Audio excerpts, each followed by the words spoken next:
Assalamu alaikum, I'm Aisha and you're watching SAMAA News. Here are today's headlines. US President Donald Trump has lashed out at what he called weak Republicans ahead of a House vote next week on releasing all unclassified Justice Department files on Jeffrey Epstein. The issue resurfaced after Democrats released emails in which Epstein claimed Trump knew about the girls, an accusation Trump denies. The president has warned Republicans not to support the disclosure. Pakistan has made it clear that there will be no talks with any terrorist group. Foreign Office spokesperson Tahir Hussain Andrabi said that Pakistan is ready for dialogue with Kabul, but not with the TTP or BLA. He also recalled that terrorist attacks from Afghan soil have surged since 2021, and Pakistan has shown restraint despite heavy losses. The spokesperson said that some elements inside the Taliban are stoking tensions, but the nation stands with its armed forces as Pakistan demands concrete action to stop cross-border attacks. Russia has launched a massive drone and missile attack on Kyiv, killing 4 people and wounding dozens in strikes on energy facilities, apartment buildings and infrastructure. Ukrainian President Volodymyr Zelensky said the Russian forces used 430 drones and 18 missiles, making the attack one of the biggest on the capital so far. Kyiv was responding with long-range strikes, he said, urging allies to toughen sanctions on Russia. The Air Force said most of the drones and missiles were shot down, but officials said falling debris and fires damaged high-rise apartments, a school, a medical facility, and administrative buildings across 9 districts in the city of about 3 million.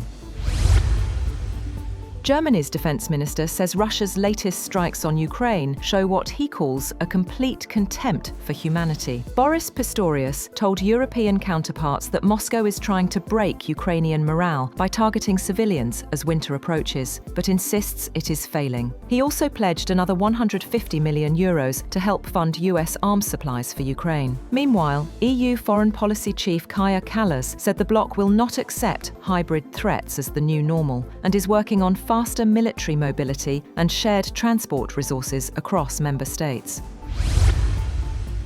Meanwhile, Russia says it is still open to holding a summit with the United States in Budapest if the meeting is properly prepared and based on earlier understandings. Moscow also pushed back against comments from a senior German general about a possible conflict with NATO, calling them unfounded.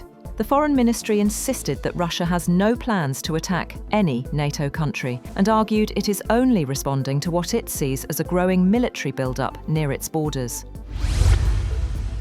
European foreign ministers are expected to consider a plan next week to train 3,000 Palestinian police officers from Gaza. According to reports, proposals have been outlined for the bloc to take the lead in building a future security force under a wider US-backed plan for Gaza. The EU is weighing an expansion of its border and policing missions, though the path forward remains uncertain.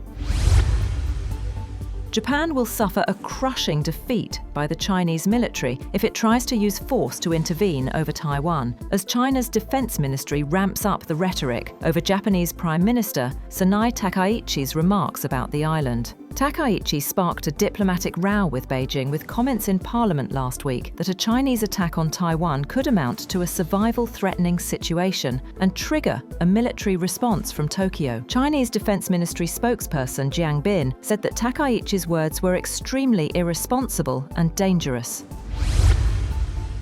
The US government has hired 50,000 employees since President Donald Trump took office, with the new staff largely in national security positions, reflecting the administration's policy focus. The bulk of the new hires work at immigration and customs enforcement. The staff changes are part of Trump's campaign to recast the government, while sharply cutting other federal jobs.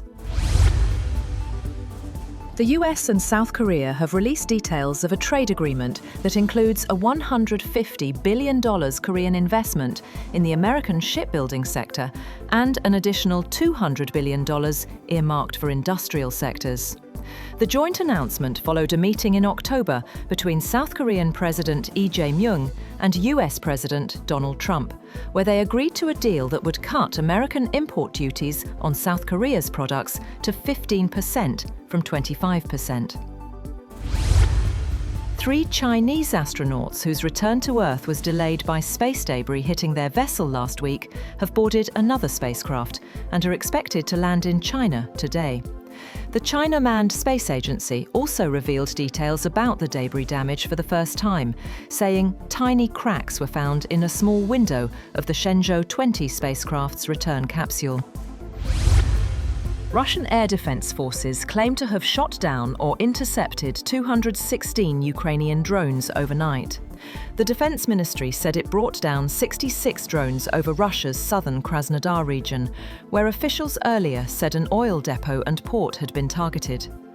The governor of Russia's Saratov region said that drone attacks had damaged civilian infrastructure, while the head of the Volgograd region said that air defences had repelled an overnight drone attack on energy infrastructure.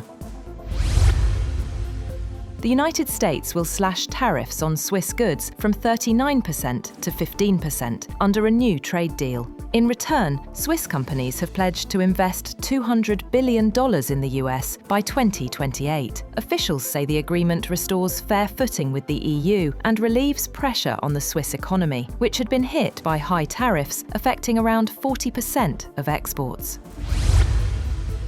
Meanwhile, the United States has said that it will remove tariffs on some foods and other imports from Argentina, Ecuador, Guatemala, and El Salvador under framework agreements that will give US firms greater access to those markets.